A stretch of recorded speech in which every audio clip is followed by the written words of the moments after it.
Welcome to the XM Podcast. Here is your host, mental health therapist, Matthew Kanabe. I am very hard on myself, dealt with severe anxiety. And it made me feel like a monster. I didn't have the energy to care. There was just nothing more but to face what I had been running from.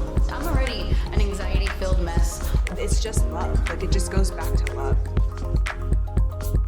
Well, so I took a new role here in January with Emerge.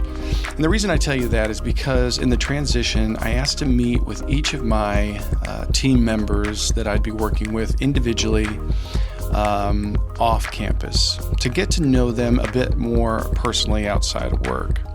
Everyone I met with was amazing and had incredible stories of God's love and transformation.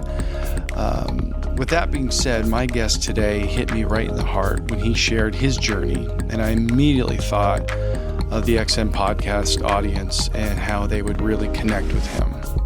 So I am so proud of him for coming on this podcast and being open and transparent with his testimony. Please welcome to the show, Dae'vontay Latimer. Yes, sir. Again, I appreciate you for having me on the podcast. Yeah. So I'm 23 years old. I was born in Dayton, Ohio, but I was raised in Decatur, Alabama. So I try to, every time I introduce myself like that, I try to include the walks of life I already been through, because Sure. I can take pride in a sense. Yeah. So 4th grade, all the way up into 4th grade, my grandmother had died, and my mom is a single mother with 5 kids. So when my grandmother died, she wanted to take that time and get closer to my grandfather in Decatur, Alabama. So I didn't want to go. We took a vote, but I was the younger brother. Nobody really listened to what I said. So, So did you lose that vote? I lost bad. Yeah. So we ended up going to Alabama, which ultimately was the best thing that ever happened to me as far as transitioning. So we went there in the 4th grade. I hated it. I hated everything about it. I hated it. It was a different atmosphere. For some odd reason, there's a lot of more bugs present in the South.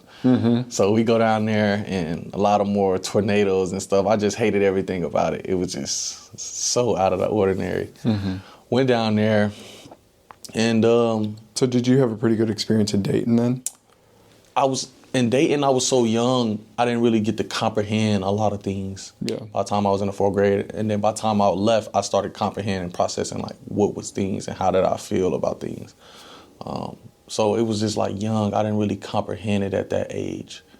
I really love Alabama because at that age, I really started processing like in the present. Again, like in Dayton, in Ohio, I didn't get to process a lot at that age. So I got there. Everything was good. We were my side of the family that I never seen before, but they embraced us. It's Southern hospitality is what they call it. So it was a good thing. My mom was she was a good mom. She was, but as she was a young mom actually. So I just realized I was talking to me and my brother. Me and him like to bounce off each other ideas and just having a person in your life that corrects you when you're wrong and pat you on your back when you're doing good. He's just one of those for me. So he kind of broke it down for me in a sense. Like my mom was 21 years old when she had already had 5 kids. So it's like just generations of broken homes and with my mom, and then there's me. But she did a good job actually. She did a real good job. By the time I got to, we were just one of those group of kids that my mom was very strict on us. We couldn't come out the corner. We might have friends down the street playing. It looked so fun. We look on the porch, see her face. We just don't get the nod. And so I used to always ask myself, like why? Like I wanted to. As a kid, you don't really know. Your parents. You got parents for a reason. They know more. They protect you from the things you don't know, even from yourself at times. Yeah. So as a kid, I used to be like, I wanted to go down there so bad. I wanted to go down there. And my mom used to always say no, no, no, no. But it was a time where at a young age, my mom was more prone to mental health. So one of the things I know she's been diagnosed with was schizophrenia. well, amongst a lot of things. But I didn't see the signs as a kid because I'm a kid and I'm not really looking. And I'm not, I know it runs in our family, but when you don't ever see none, you don't know. Yeah. So, like I said, I processed it over the years on like what kind of triggered the things on my mom to even go through episodes like that. So when I was roughly around 12 years old, she had her first episode. So I think I should have been going into the 6th grade. 6th grade, we can't play football. In the South, you can't play football for the team, the school team. And I never played for a school team, but I know I wanted to play football. So my 7th grade year came along, and my mom, that 6th grade year, she had her first episode. And what did that look like? It was such a traumatizing thing. It was like the first thing. It was the first thing for me of trauma that I could identify. But it was such a scary thing. I just broke this concept down in my head like last month. When you're going through trauma, I realized that Miss Dr. Barrett, she and for those that don't know who Dr. Barrett is, she's a well-established clinician here at Emerge. She's a great person. It's wonderful. And prayers for her. She's recovering from surgery. Yep. I asked her, like, we was going over a concept one time, and she was telling me, like, I like to ask her questions because she can look at somebody and break it down what they're going through, or can similar diagnose them in a sense, or kind of bring what is that looking like? So, and I asked her about something, why do I do this? And she explained it to me. And with that information, I realized that the thing about trauma is it's two things you can do when you're faced with it, when you experience it. You can either become the victim, or you can find a way to overcome it. But the thing with overcoming it is a lot of people like myself, we bury it. We bury it to keep going, because a lot of times, especially in my neighborhood that I grew up in my environment, we don't have a lot of time to process things because so much coming at us. It's so much influence and coming at us in that type of environment where I'm from. It's seen as a weakness. And this is something it's people and things, environment you got to be around every day, all day. You don't want to show a sign of weakness in those type of environments, because then you get taken advantage of fully. So the first time I seen that, I think I was maybe in the 6th grade. So the first signs that I seen was my mom. But the process. It was so crazy because me and you talk about it now, I'm forced to sit here and really process a little bit, which is great. I didn't see it because I'm focused on other things. But my mom started getting behind on the bills. And it's not that she didn't have the money to pay it. It's just her being a mom that she didn't finish school.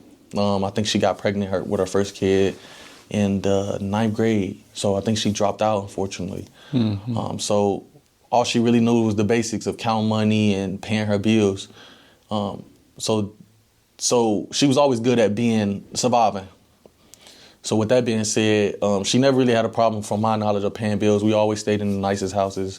She always kept us in the nicest clothes. So one day I stopped and started seeing like more bills and bills piling up. And then one day, it was one specific day where the landlord came in and he told us basically like, we have to go. I was present for this conversation. And things start going downhill after that, just downhill. But that episode wasn't so severe. It was just a sign of my mama just giving up on life, like no responsibilities. So that wasn't so severe. We ended up bouncing back from that, unfortunately, because it was a house that my grandfather owned, like literally right next door to his house that we stayed in, and got my mom some help. So we ended up getting her some help. I think she went to the hospital on her own. For the first time, she went to the hospital. The second time, it was like momentary, like not that long after. I don't know what triggered it, but it was I think it's like one of the hardest things to do if you don't have the proper help. It's so easy. It's with anything though. It's easy to slip back into certain things that you're trying to recover from. So the one memorable time I remember was when I think it was the first time she went into the mental hospital. My mom was all I knew. I came down there with my 3 brothers and my 1 sister. So that's all we knew, and my mom. Like, it wasn't too many stable men in that position. And if it was, my mama, she kind of self-sabotaged those relationships with the good man. And not that that she was conscious of that, because again, she came from a broken home and etc. So I remember the first time they took us to visit my mom. My mom been in there. This is the first time I ever been away from my mom. Who were you staying with? I was staying with my grandfather. My grandfather is from Cortland, Alabama. Okay. And if you've never been to Cortland, Alabama, and this is not taking any shots at Cortland, Alabama, it's more of the more countryside of Alabama. Okay. Especially his generation, it was way more countryer. So he was kind of like a hippie in a sense. Okay. So he always had like a gigantic bus outside his house. It was like a school bus. He used to sell snacks and stuff over there. And then as I got older in my teens, he bought him a mobile home. And he never stayed in his house. He stayed in a mobile home. Oh, wow. Yeah, so he was like real hippie. So we were staying with him. At the time, I was very young. And the first time, my mom was in there for like 3 months. It's the first time I ever been away from my mom. Did you have a concept of what was going on? This is like one of the first time I really started processing like pain, because in a sense, this is all I know. And like, For sure. This is the person I love, I grew up with. Like, I've always been with my mom. So yeah, I started grasping that concept, and it was very painful. It was very painful. And as a kid, I'm seeing this and I can't do anything. I think that's what I remember. Like, I can't help my mom. I'm just helpless. Like, what's happening to me, I have no control over it. But I had an older brother, Kendall. His name was Kendall Rucker. He was older, and he always, every time he was the only type of male figure I seen, which he didn't have any male figures that he learned from. So he just pieced it together as he could. And that's the thing about broken homes and generations. That it's easy to recycle that type of broken home. With that being said, I seen him do a lot of, things I wouldn't be too fond of. As a man, I'm like seeing me today in him, which I don't judge him, because I know what type of person he is, and I know he didn't have it figured out. I know he didn't have the proper guidance, and he didn't process like I process. It's just a whole lot of things going on there. So with that, the first time they took us to go see.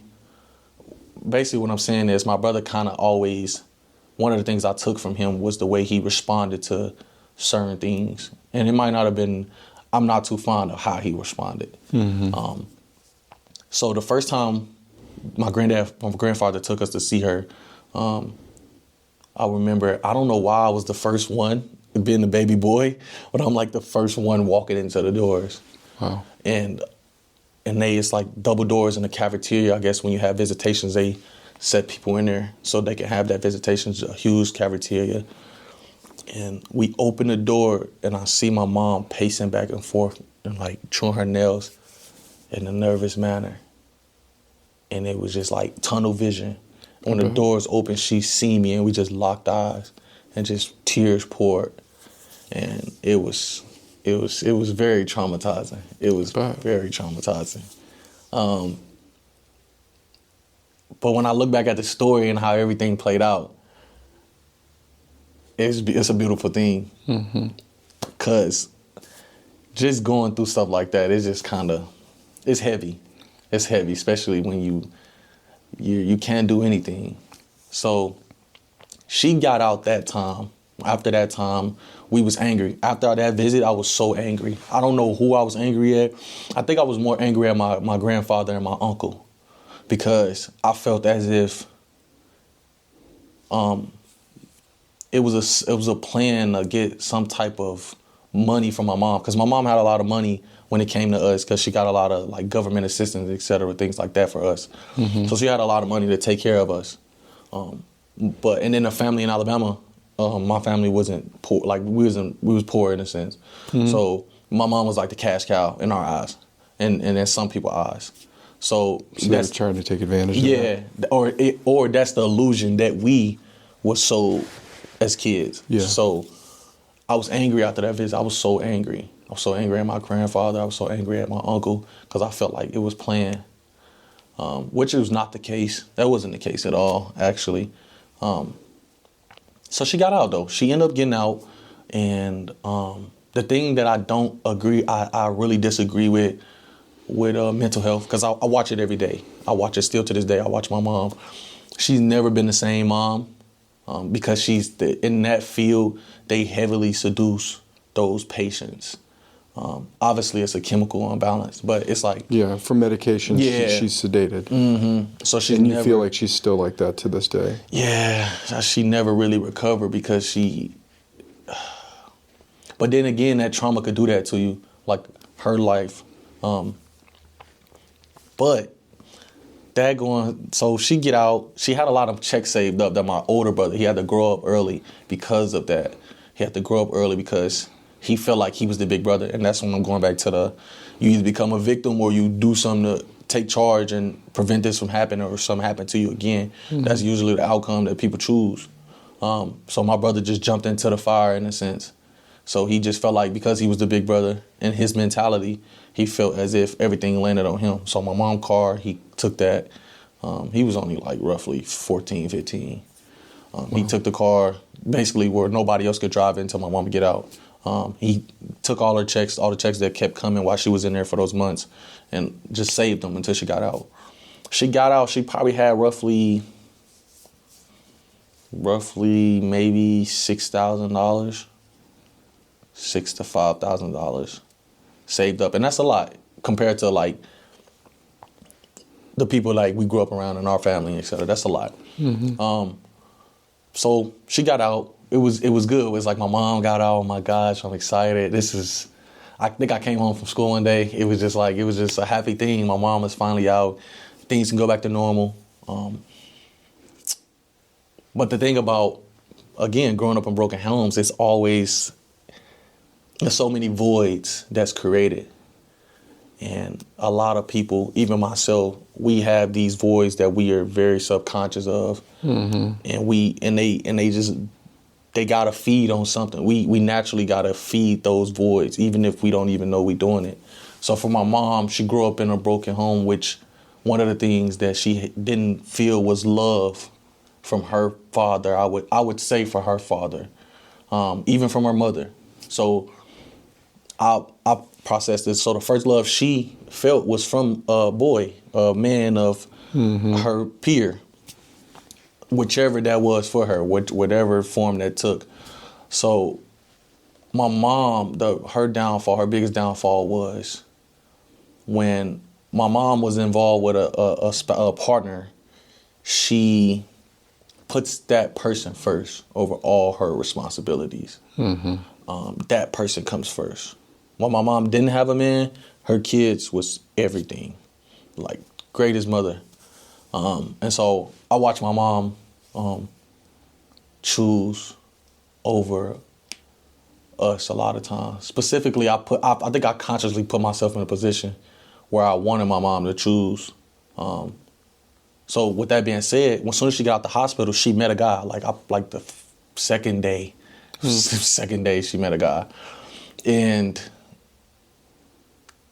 instead of focusing, putting all her attention on back to things, she did, but she did it with a guy on the side of her. So, but this summertime. She got out roughly around summertime. Now football finna start.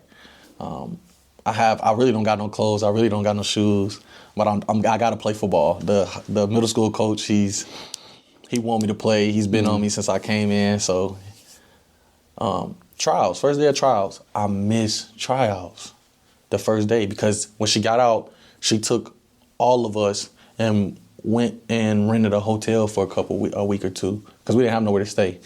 We couldn't stay with my granddad because my uncle stayed there, and it was only limited rooms. So she went to Middle Hotel. She went 2 rooms.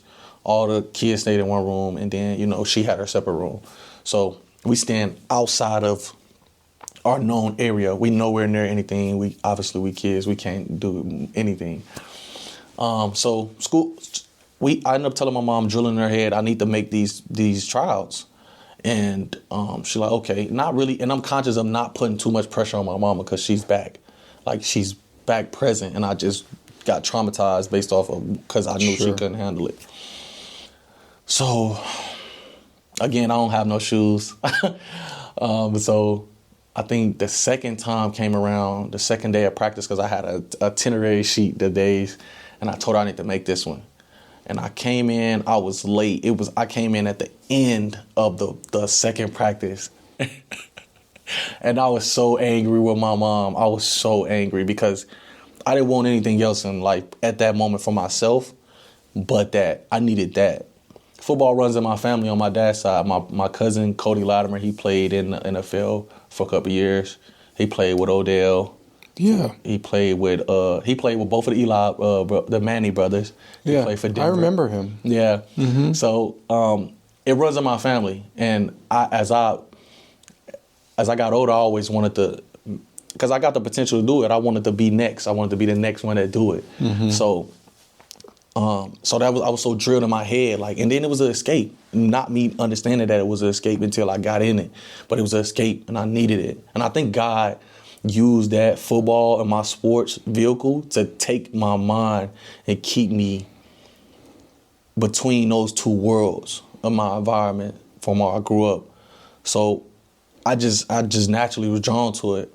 The good thing is when I came to practice that late, the coach was very so fond of me when I brought my mom up there, and he was a hard, his reputation in the school was like one chance guy.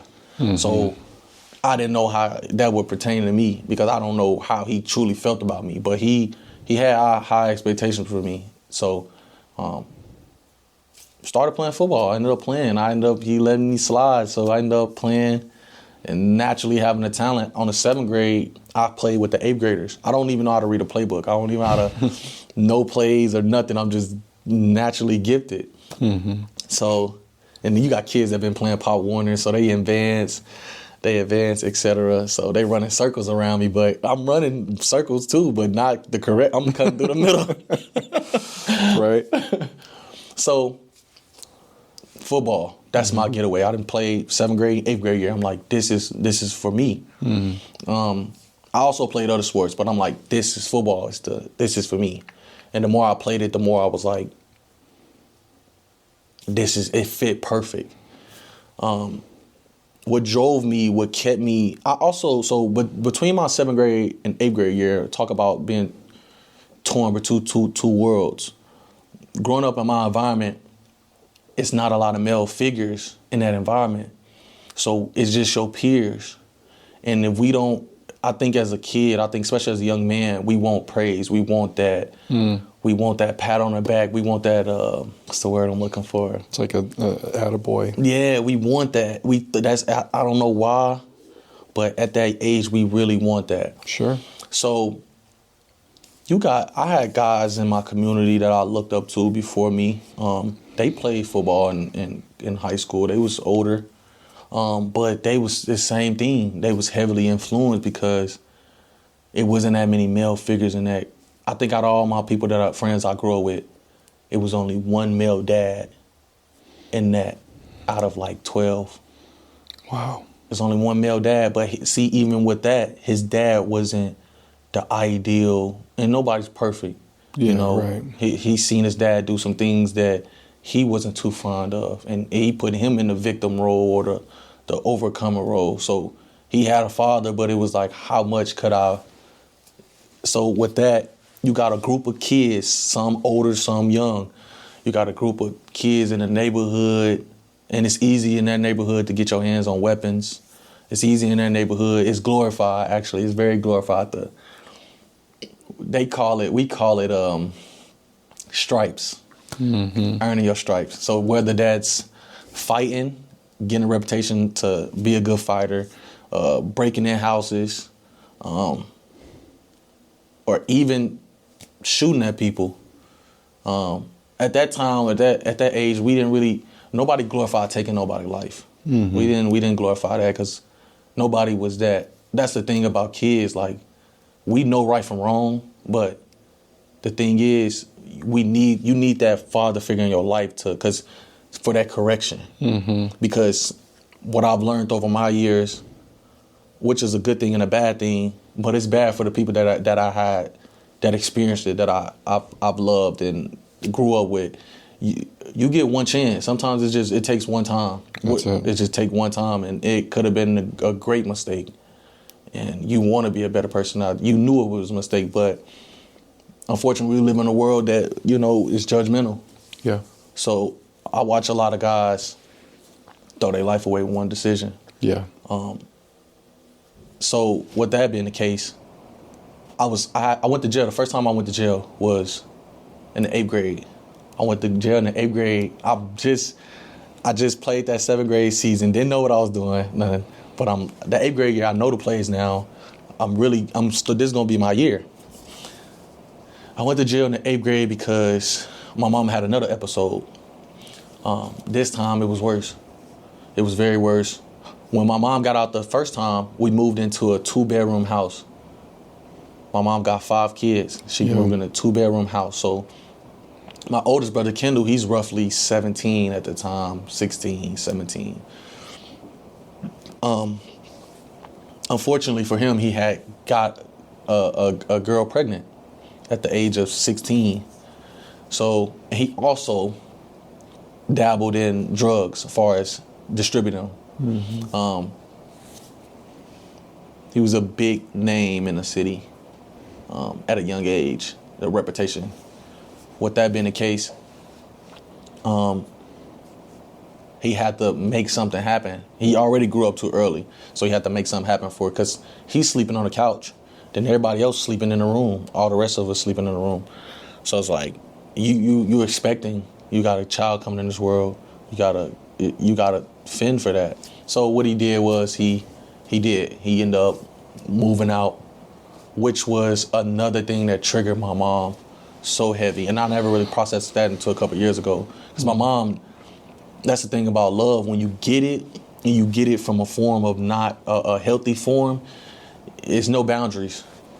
So you don't know how to dissect certain things. You don't know how to let it go. You don't know how to let it, prosper. So my mom, seeing that, she couldn't process her first child. This is her first child. Somebody like her, in her eyes, is her first love. My mom, the first real thing that she could say is hers. Mm-hmm.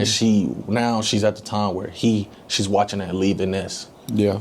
And she didn't take that well at all. And then she just had another mental breakdown. She wasn't taking her medicines. I seen her do some of the most crazy things. She cut her hair off, just like in the middle of the day, scissors. She burnt all of our baby. My mom was very like a great mom. She had a lot of moments of us, picture frames, etc. Burnt all of that. Burnt all our birth certificates. Just a lot of things. So, wow, that must have been scary. Yeah. So I remember waking up in the middle of the night, and my mom let all the lights cut off in the house. No heat, no water, no nothing. And where my room used to sit, you could look diagonal straight out of my room where my bed was sitting at. You could see straight out the front door. And we had a screen front door. You could tell when everybody coming in and out. So I hear my mom 2-3 o'clock in the morning yelling to the top of her lungs, just screaming, having episodes. And the thing about schizophrenia is, if anybody ever sit in front of one of those people that experience that, they have real conversations, and then almost like they have conversations with other things. Mm-hmm. And it's almost as if you process it's like it's not from this world. Like it's characters, and it's a whole different world. And it's a traumatizing thing. And it's nice that I'm roughly 13, and my mom was a heavy setter woman at the time compared to me, a malnourished, a malnourished kid, and don't know what to do from a mental standpoint and a physical standpoint. Because even if I get her back in the house, what's stopping her from going back outside? So I watched a lot of episodes, and then as a fear of a kid that young, the neighborhood, people talking about it, because I mean it's vivid. Mm-hmm. So people, in the neighborhood, and everybody knew us, because that's the thing about the South. Everybody knows everybody. Yeah. So as a kid, in fear of other people calling children's services on us, because of this situation. Because people talk about it. We had a lot of people in the community that spoke on it, like, how is your mom? But it was alluding to other things, like, how is she? Like, yeah, I see her. How is it going down there? Like, yeah. So we try to avoid those type of interactions at all times, because you were fearful that somebody would take you. Somebody would split us up because of that. Because at the moment, honestly, and it probably would have been a great thing that we did get split up. But as a kid, we don't want to be separated, and then we don't know. Yeah. We just hear the stories of children's service splitting brothers and sisters up, sending them all the way over here, like out of reach, and we don't want that. Mm-hmm. So I went to jail one night. We used to steal out a lot of stores as a kid, but this is how young I was. This is how young I was stealing.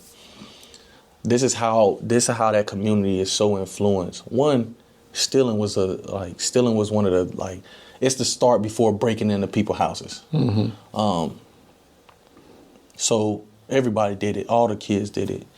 All the way up to 17-year-olds, 18-year-olds, everybody did it. Specifically, we always had a crowd around our house because we was one of the most popular peoples in the city. Whether it was because of me and my brothers or it's because of my older cousins. And then we had the basketball rim outside the house. We used to shoot around. We all used to box as well. So everybody used to go to the boxing gym. So we had a bag full of gloves. It was a lot of the aggression and the energy that a young teen had. We had the right mindset, but it's easy to get off track when there's no guidance. Mm-hmm. So I went to jail one night because me and my brothers, we literally we walk like maybe 15 miles to the big Walmart and just go steal. Mm-hmm. Then we'd walk all the way back home. So that's another 15 miles. So we just stole from this Walmart the last night. But you open the refrigerator, there's nothing in there. Family's poor, so it's like they don't got it. And then certain family don't help you out because what they got is enough for them. And if they split with you, they ain't gonna have it. So family wasn't family in a sense. And I get the thing about behind that, but it's like, we kids. So what does it do? In my head, okay, I am hungry, and what do I know how to do? I can go steal.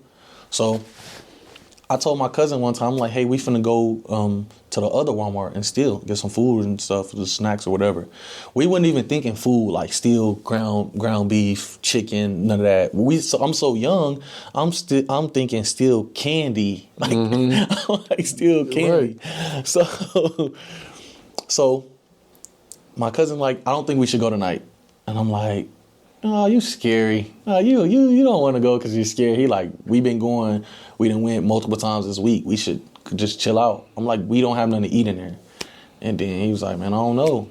Like, you ain't giving me no solutions, but you telling me not to go. Mm-hmm. So he said it like, I got a bad feeling tonight. So we did though. I still went. He didn't go. We went. We got the stuff. But the thing, we stayed in there too long. And we went in. We kids. We look like kids. We went in and ended up, we got the stuff. We excited. We walking down the alley one day, and we see a police car swing behind us. And we were like walking through a storage unit. A storage unit is open gated though. We walk up between the storage unit. So we can't see the car on the other side of the storage unit, but we can hear the engine speeding up. Once we hear the engine speeding up, me and this other guy ran because we already kind of know, like, all right, they coming for us. Everybody else didn't run. The police started chasing me and him. So I'm running right behind him, just following him because this is my first time running from the police. Mm-hmm. And I end up losing him. But the cruiser was so close to me, it almost hit me, like ran me over. So anyway, long story short with that, I ended up going to jail for that. But because I was a minor, It's only so much they can do for you, to you. Right. So, ended up going that night. Now my mom's still having mental spasms. So she, in my mind, I already know, like, whatever they finna give me, I'm finna have to get it. Like, whether it was boot camp or whatever, I'm finna have to take this because I know my mom's not even in the mental capacity of holding conversation. So they told us that night after they arrested us, if your parents don't come get y'all, we're gonna send y'all to this boot camp until y'all court date or whatever. And I'm like, oh my gosh, because I know y'all need to call y'all parents, but I'm like, my parent ain't a parent right now. So I think I called my brother. My brother at the time, he already moved out. He ended up taking my mom on the truck because she's not capable of to drive it anyway. So my brother ended up coming to get us, but my mom still had to be there. But when my mom being there, I was always scared because if a person of authority is talking to my mama, they see that she's not capable. Like, it goes left. The conversation goes left. It's like to a whole nother world. Totally. And if they pick up on that, we're as good as gone. So, by the grace of God, they let us go. End up letting us go. But my thing was, the next day, it was going to be Friday or Thursday. I had a football game that next day, and I'm the 8th grade starter. Like, that's when I started thinking, like, I can't do both.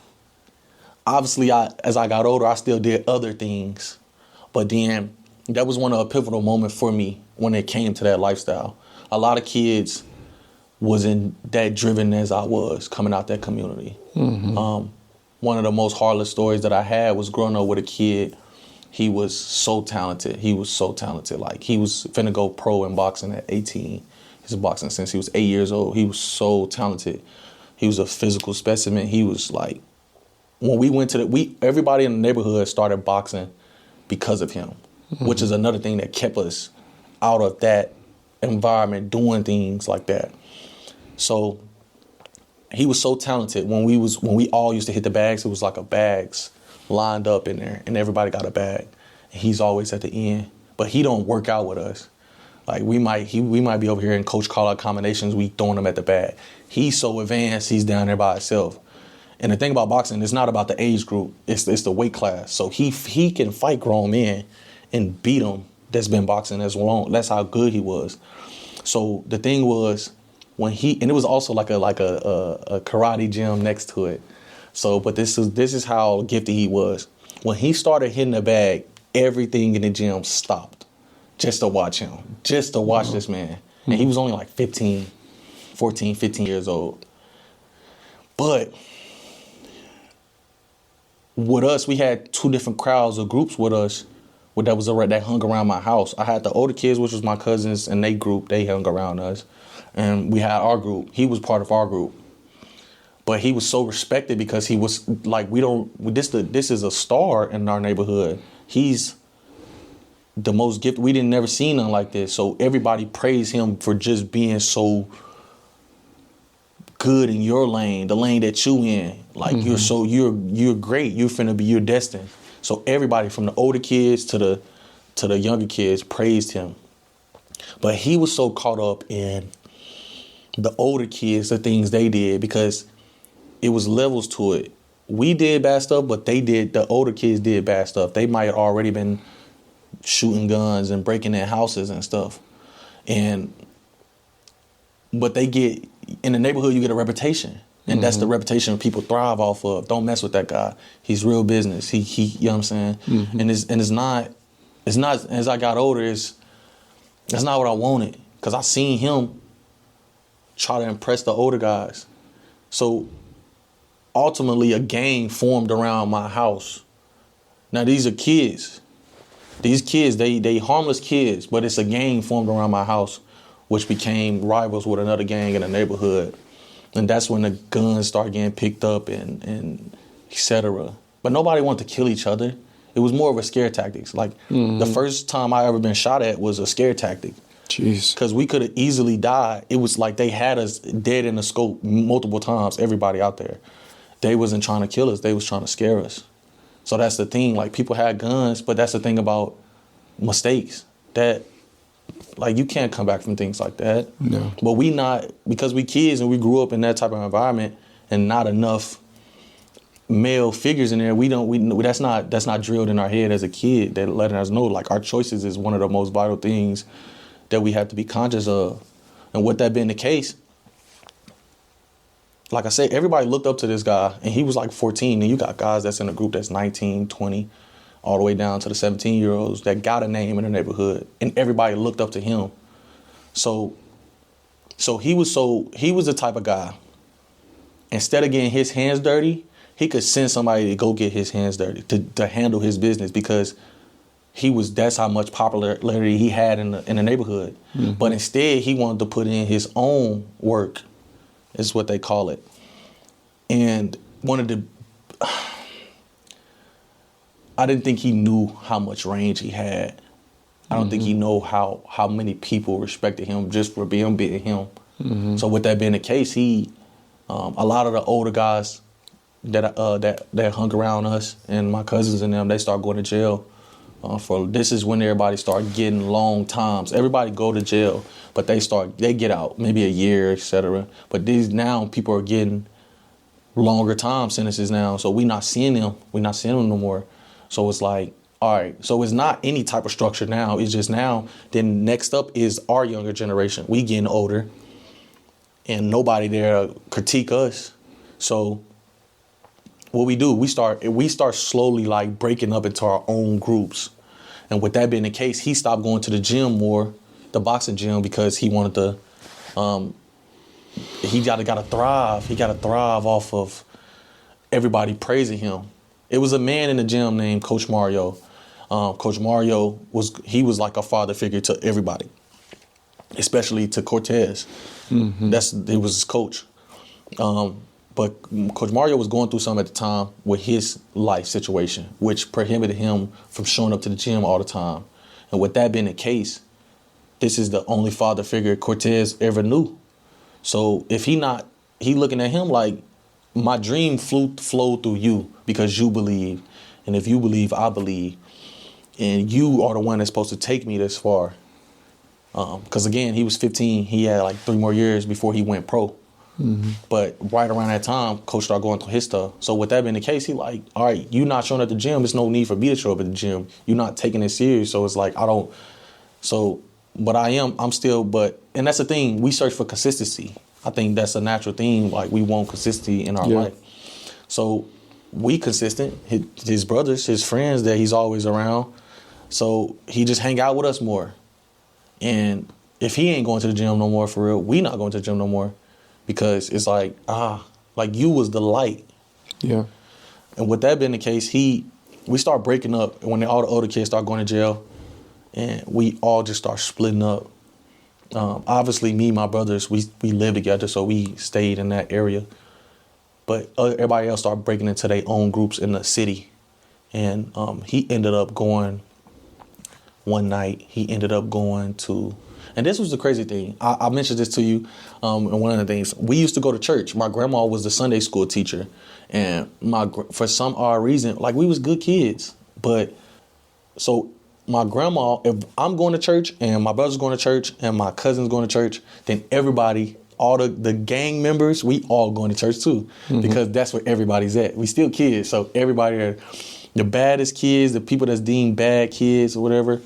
You see them in that church on Wednesday night, every night, because we all meet up. Even if we go to separate schools, we all meet up, and it's just a good time. It's like one of the places is Switzerland. Mm-hmm. So I remember one night, me, Cortez, and everybody else, people in jail, some people, Cortez, he doing his own thing. We ain't hear from Cortez in like a month, and he's usually over there every day. And we leave church one day, and my grandmother was like, y'all, everybody, because when we leave church, it'd probably be like 9 o'clock, but we stay out longer than that when we go home. So my grandma dropped us off on the church bus. Before she dropped us off, she like, everybody needs to go in the house and don't come out. It's a curfew. They put a curfew on the city of Decatur because of what's finna transpire. So we keep hearing like it's somebody just got murdered, and that's almost unheard of in Decatur, Alabama, at the time. It's not too many homicides in Decatur at the time. So it's like, hey, somebody just died, and there's a lot of robberies going on. There's 3-4 robberies took place in the city. Y'all need to make sure y'all go in the house and don't, like, it's a curfew. Y'all don't be out. You know what I'm saying? So, but the thing about us, I was so involved in 2 different worlds. I had enough reputation, whether it was from my brother and my cousins, like nobody really wanted to take it there with me in our side of the family. So it was like I was cool with everybody. Like everybody knew me. One, they knew me because I was real good in sports. Then they knew me because I was in between both worlds. And so I didn't think nothing of it. I'm like, everybody, it sends a panic through the city. The whole city of Decatur sends a panic. The next day I go to school, you hear the teachers talking about it. Hey, be careful, y'all, nobody stay out late. Nobody knows who it is. They went on a robbery and killing spree. I think they killed 2 or 3 people, and then they robbed in 3 different counties, multiple people. Now, at the end of the week, I didn't know who it was. Nobody knew who it was. Nobody knew who the people was. But I knew when the names came out of who it was, I would know exactly who the people was. Sure. Because it's so small. Everybody know everybody. The list came out. I remember walking, I think it was like a Saturday morning. I was walking to my mom's house, and somebody called or texted me like, hey, I just sent you an article. Look at that. And I looked at it, and I read the names. So I was like, okay, I know him. Dang. They finally caught the guys. I'm like, dang. And he stood out like a nail in the wall. Like, what are you doing with this crowd? Like, we all been around people that has like tremendous talent or just real popular, and they just so cocky, and they know it, and they not really pretty good people to be around. Like, yeah, you have a great talent, or you're so destined, but the way you handle it is not humble at all, and it's like such a ick to be around. He was so gifted and talented. You wouldn't even know he was that gifted and talented because he was such a humble kid. He had a high voice. He didn't look like he. It was just, and I seen him with them, and that's the first time I ever lost, not just a friend or a brother. He was the light. He was the light that, like, he gonna be the first person that make it out of everybody. And we seen him in that, and I seen him. It crushed me. It crushed me so bad. Like, it hurt. That was like one of the biggest pains I ever experienced. Wow. And it was so sad because it was like he'd never see the day of light again. So he went to prison? His story is so sad. He went to prison. He was not that kid. Like, he was not that kid at all. So he didn't do none of the killing. It was two older brothers, Joseph Cohen and Cedric Cohen. Cedric, I knew him when I was a 6th grader. He was an 8th grader. He was the first person I ever seen that was finna fight a teacher. He was just one of those people you knew he wasn't. Yeah. And so I was like, okay, I expect that out of him. I didn't know his brother, but his reputation precedes his actions. And then the other guy was just a getaway driver, and I guess he was just there for the robberies, Cortez. But you know, the thing about that case is, it don't matter if you pull the trigger or not. I mean, you good as dead if you were in the same. So, he got so many. He was never gonna see the day of light again. Oh, it's so sad. So he went in when he was 15. He died last year in prison at the age of 23. He OD'd off of fentanyl. Oh my gosh. Yeah. I'm sorry, man. I hear stories about him. I asked people, like, how was Cortez when he was in jail? Like, what was his demeanor like? And they said he used to walk around all the time with his head down. And the thing about me is I like to really, I never knew what it was, but now I kind of qualify as discernment. I feel everything. And I just put myself in a lot of people's shoes when they going through stuff. And I put myself in the shoes, I can only imagine the emotional, internal pain he had to endure. to know that you let a lot of people down. He did. He let a lot of people down. So it was like, I don't know. It's so many stories I could tell. Yeah. But that's the first one that changed everybody's life. All the kids that was like growing up. Yeah. And then some people it got worse. It's a cycle. You keep going to jail and doing the same thing. If you don't take that out when you got a chance, you end up. So let me ask you then, how did your journey head after that? What happened to you, and how did you get out of that life? So my journey after that was like, so at the time, I'm going into, I think when he went to jail, I was coming into my freshman year. He went to jail as a sophomore. He just became a sophomore. I was going to go into my freshman year of college. High school. High school, yeah. So everything changed, though. It wasn't the same, everybody, because this is the first time things get real. Like, he's the first one, and to be the first one, you're the biggest one. Like, you're the most positive person that people know, and you just did you involved with it, so it crushed a lot of people, especially me. So now I'm going into my freshman year. I'm not staying with my mom. My mom's got better, but she's on the medicine. So my mom kind of, we never all got back under the same roof after that, after middle school. So my mom ended up kicking me out the summer of my 8th grade year. She kicked me out the house. It was over something petty. But that right there, I had this thing for my mom where it was like, even though I was doing bad things in the neighborhood, I felt like I was still playing that victim role. Like, you were still my mom. You supposed to do this. You supposed to do that. You supposed to do this. And she just didn't, and subconsciously, she didn't want no part of it. In a sense, that's what her action showed. Like, she still loved me and everything, and still provided meals for me at times, but she didn't step back up into that role. And I kind of resented her for it, and I kind of tried to force it on her. And that reality that came with that, I wasn't ready to get. So that crushed me. So I ended up staying with my uncle. It wasn't no better. It wasn't no better. It was me and my brother Trayvon. So me and my brother Trayvon was like a year and a half apart.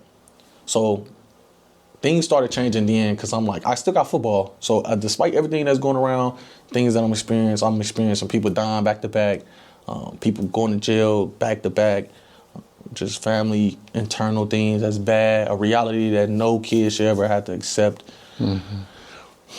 I still got football. So I'm like, okay, I got a name for myself. I played the last 2 years. I only played 2 years. Going into my I'm going into my 9th grade year, and my name in the city is starting to ring bells to the high school coaches. And that's what every kid dreamed of. We had a kid named Asa Martin. He played at the other school, but he was like a phenom in North Alabama. So when he was 8th grade, he was bigger than everybody, etc. And Austin High School is 2 high schools in Decatur, Alabama. It's Austin and Decatur. And at the time, Asa was being heavily targeted by the high school. And as a kid, you like, that's what you want. You like, oh, as soon as you go as a freshman, you finna play varsity.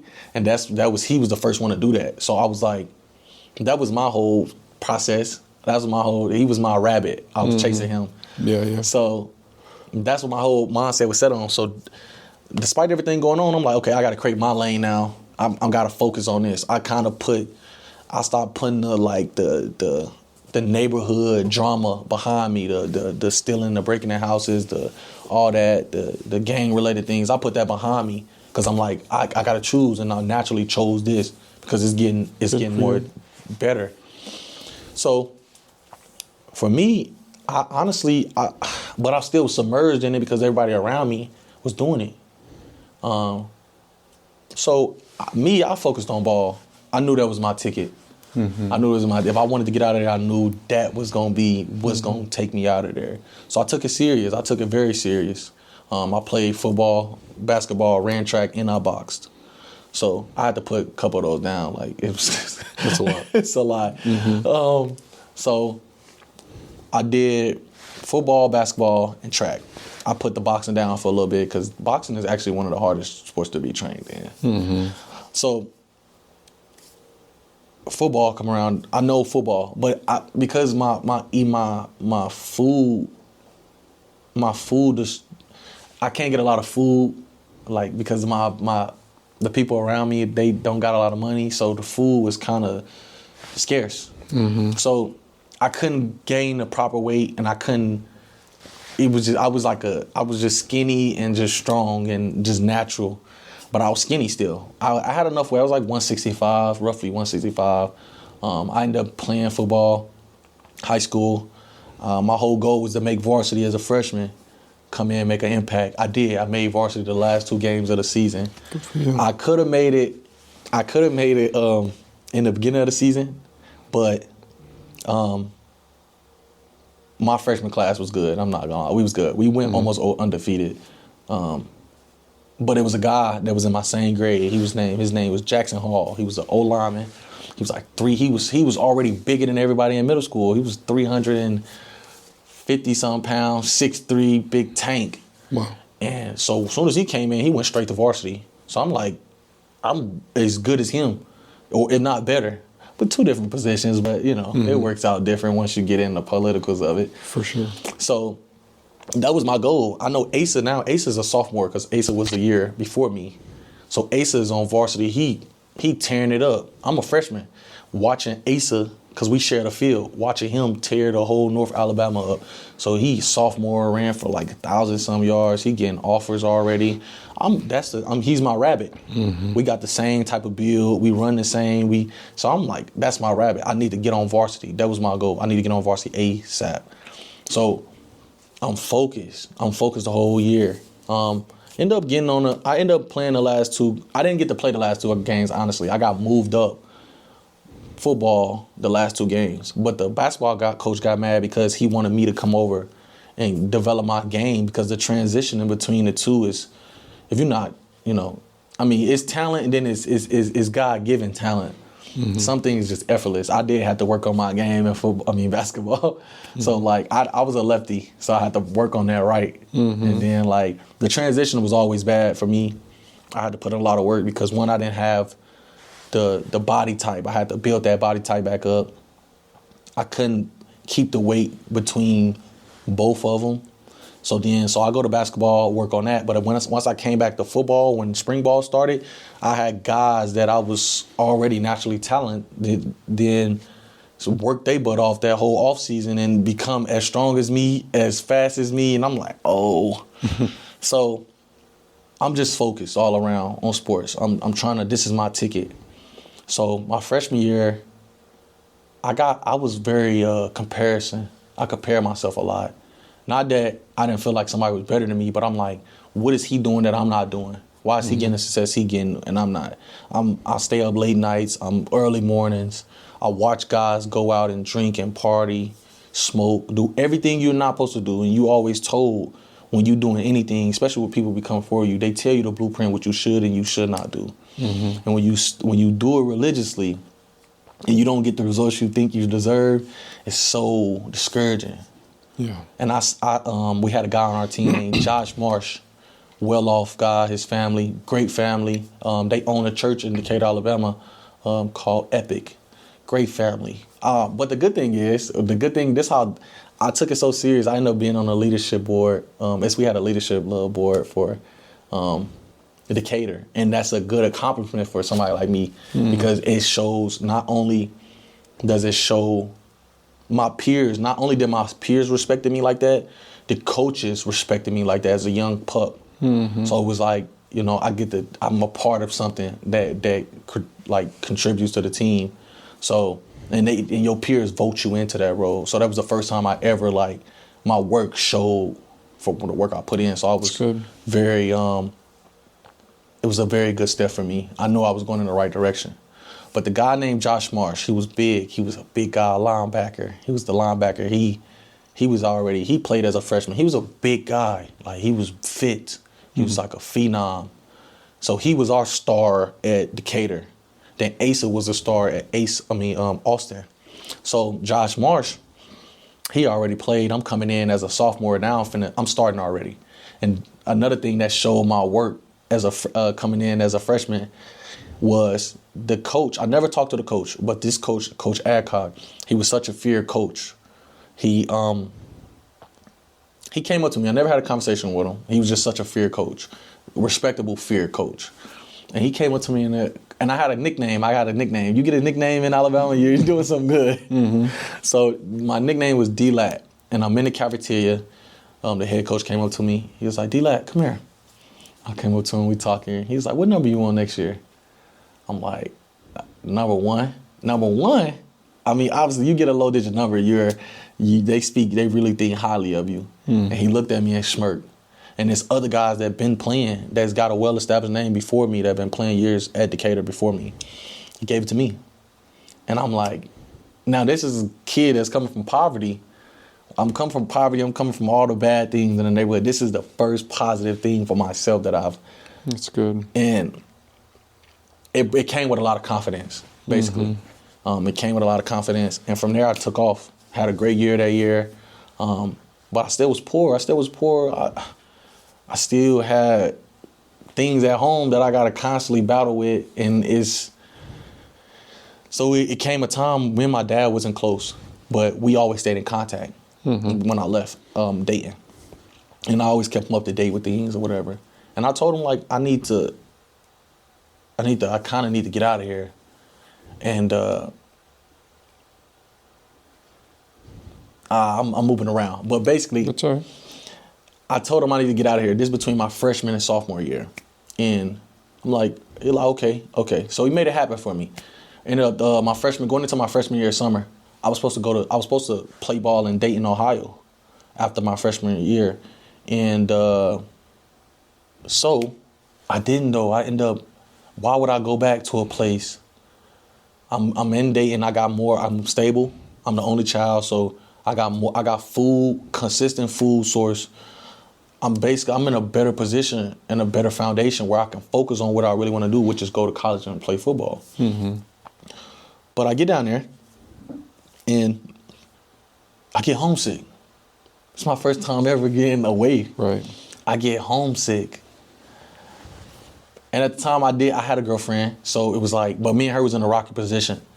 But still, this is my first time being away from my foundation that I knew. And my dad excited. I'm there. He's just excited he ever been. And I told him at the end of summer, like, I need to go back. And it crushed him. I didn't really process how detrimental it was to him. I just know I'm homesick. I know I don't want to be here. So I ended up going back. I went back to Decatur. And then by my third month there, I'm starving again. I'm on the football team. I'm finna play varsity. I got the number one. Everybody got high expectations for me. But I'm starving. I'm still in the same position. I'm still plagued with people around me doing things. It's easy to get back caught up in it. But I stayed on track. I got so much love, in a sense, from what I was putting into football that it kept me sustained. So I get older, and then Alabama football is good in Alabama. It's the atmosphere. So after the games, I don't got to go back home. I got a friend that stays on the other side of town that's nice. He's the quarterback. He's a linebacker. So his family loves me. I can go over there. I don't have to go home. So a lot of my sophomore year was football, and I was around a lot of friends that took my mind off that. But at the end of the day, that's still a reality that I got to go back to. So after that, I kind of just took the opportunity, and I prayed. I prayed all the time. I prayed all the time about just my situation. And then God, He really took me out of that position. He gave me another opportunity where I could take that. So after that year, great year. But another thing was an influence was the guy I was telling you about, the linebacker, Josh Marsh. My locker is next to this guy. He's the bar. Because he's the one the college coaches come in and see. 6'3", like he looked like a college player already. Mm-hmm. So when we working out in our groups, I'm working out with him. Because I'm as good as him. Mm-hmm. But he's the eye candy. So now in my mind, I'm proving something. I got something to prove. Not to just you, but him and everybody else that ever thought it. And with that being the case, had a great year that year. I wanted to play both sides of the ball. They limited me to one. I was very angry, but I took the opportunity and just ran with it. Made the best out of my situation. Had a great year. It's another guy on the other side of town at Austin. He's getting offers. He's in the same grade as me. We play the same positions. He's getting offers because Asa starting to get offers, and Asa is pushing him. Mm-hmm. So Asa ended up going to IMG Academy, and if for those who don't know what IMG Academy is, it's the biggest high school you can go to in college. IMG. Oh my gosh! If you go to IMG, you're prone to be like top 10 in the nation after you finish a season there just alone, because they play politically every good team in the country. So they always like top 5 in the country. IMG, they like a mini college. Mm-hmm. They got all the best equipment, everything, all the best coaches, etc. So Asa end up leaving. He gets a chance to go play at IMG Academy. I don't even know about IMG Academy until he goes there. So I'm like, oh my gosh. Now my rabbit just got a little faster. Mm-hmm. But this is my sophomore year. So Asa goes to Florida and play IMG. But the other guy across town, Reddy Stewart, which is he on his way to the draft this year. I hope he get that opportunity. Yeah. He's starting to pick up the pace, the back from Asa leaving, because he was a corner. Me and him same size. I was a little more athletic, but he was good. He's been good since middle school. We played each other all the way since middle school. So he's starting to pick up offers. At the end of that season, my season was better than his. My season was probably the best in North Alabama that sophomore year, but I ain't getting no offers. Mm. And then so spring ball and like the summer workout starting, and even before like the season was ending, me and Josh Marsh locker was next to each other, literally. And every time I come in, it's letters. It's a lot of letters by this man locker. Mm-hmm. And I'm like, I'm watching him, and it's like, I'm starstruck, because it's like, that's beautiful. That's good for you, which he deserved it. He definitely deserved it. But I'm thinking I'm going to get some of his momentum, because I put up the numbers. Didn't get nothing the whole year. And then the summer came around. You got college coaches coming in to see him. And I felt like the coach didn't sell me. But the coach loved me. The coach was like real big on me. What do you think was happening that you weren't getting that attention? I don't know. I still can't wrap my mind around it. Mm. I just knew at the time he wasn't selling me. And like I said, I wasn't a troublemaker. I didn't get in trouble at school or nothing like that. The persona he seen was a great persona. It was nothing negative he ever seen out of me. Mm-hmm. But I just wasn't getting sold, and that was everything for me. Especially like this is the one thing I have can separate me, to get me to change my life.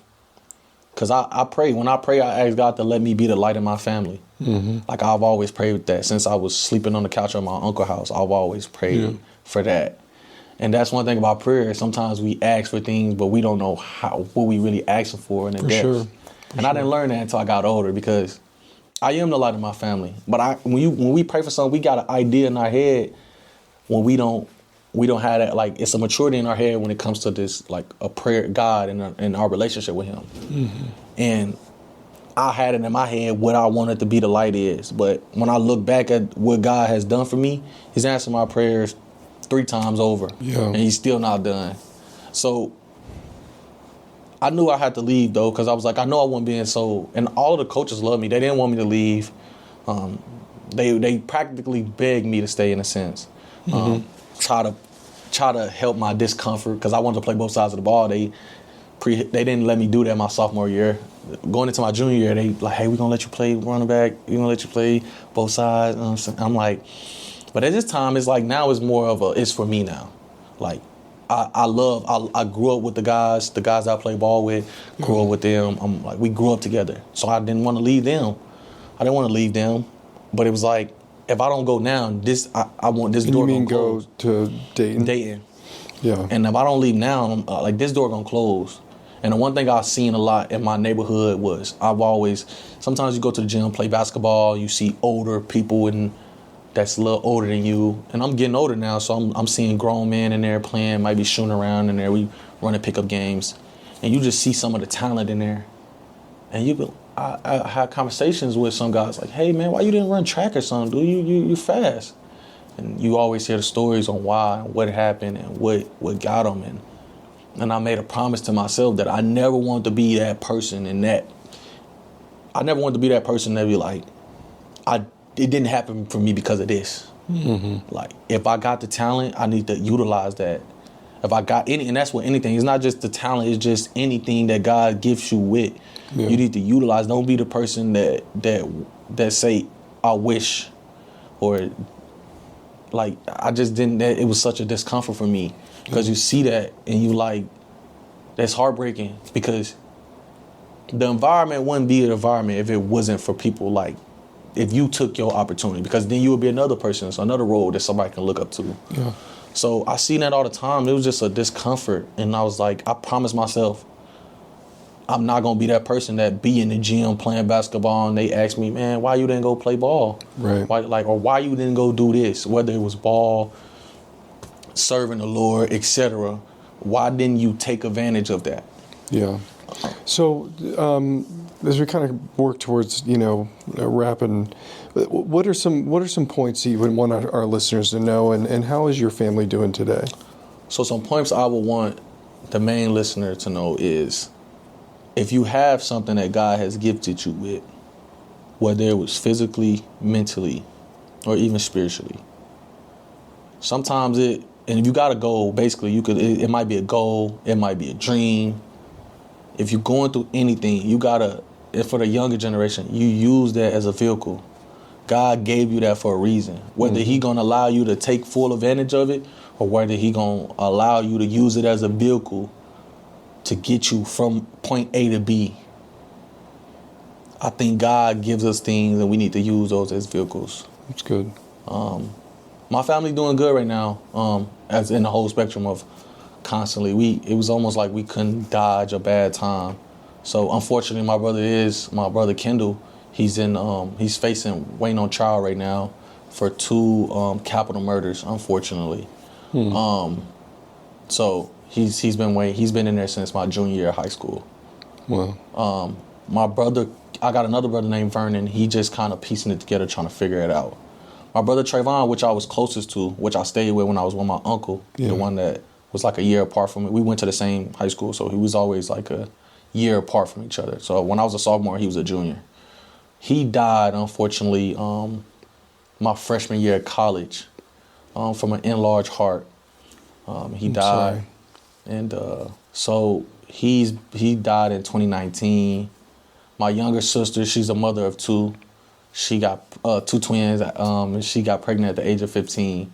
So she dropped out of school also, but she went back to get her GED, and she got some aspirations and goals I hope she accomplished. And then my mom, I think she just kind of enjoying just, because she do a lot of babysitting basically, like right. with the twins boys. So she kind of she's just flowing right now. She's trying to piece it back together slowly, real slow, but for the most part, that's how everything is right now. For me, I'm finna be the first generational graduate of my immediate family. So coming up in May for my undergrad, and then I'm gonna go back and get my master's. Look at you. Social work. Yeah. Football wise, I still got 1 year eligibility left. I don't think I'm gonna use it. I think I've been praying about it since I had to put the ball down a little bit. I've been praying about it. God has been quiet. I guess He just let me kind of get my emotions together with it. But I think He's telling me to put it down. I think He want me to get more and more stable, because it's been a dream. It's been a goal. That's been my vehicle. That's been driving me for so long. It's good. So, well, dude, I got to tell you, I appreciate you sharing your story, but I am super proud of you. With all the things that you've just shared, and I know there's probably 4,000 other stories that you could share in all of that. getting to know you in the little bit of time that I have, it's incredible the man that you've turned into, and the paths that you could have gone down. I mean, you very easily could be in prison. You very easily could be dead. Yes, sir. You know, it's amazing to me what God's done in your life, and I'm super thankful that you're a part of our team here at Emerge, and I'm super thankful that you've been able to turn away from a lot of that stuff that you've seen destroy people's lives. And it really is amazing to me. And dude, I just appreciate you sharing your story today. Yes, I appreciate you for letting me share it and let somebody else. I hope it does. I hope it resonates with somebody and they can really see that you don't have to. It's a way out. Yeah. Even when it don't look like it's a way out, and just keep praying. Well, thank you, brother. Yes, sir. How encouraging is Dae'vontay's story? We all have adversity and trials in our life, and we can choose to become bitter, resentful, and retreat. Or we can lean in and be shaped by God and overcome the hurdles life gives us, and then share our stories like Dae'vontay did today and make an impact in the world. I love stories that show God is working even when we think He might have forgotten about us. He's right there. Well, thank you for listening, and please share and make comments on this podcast. It really helps us spread the word. Well, until next time, or when our Savior comes, God bless.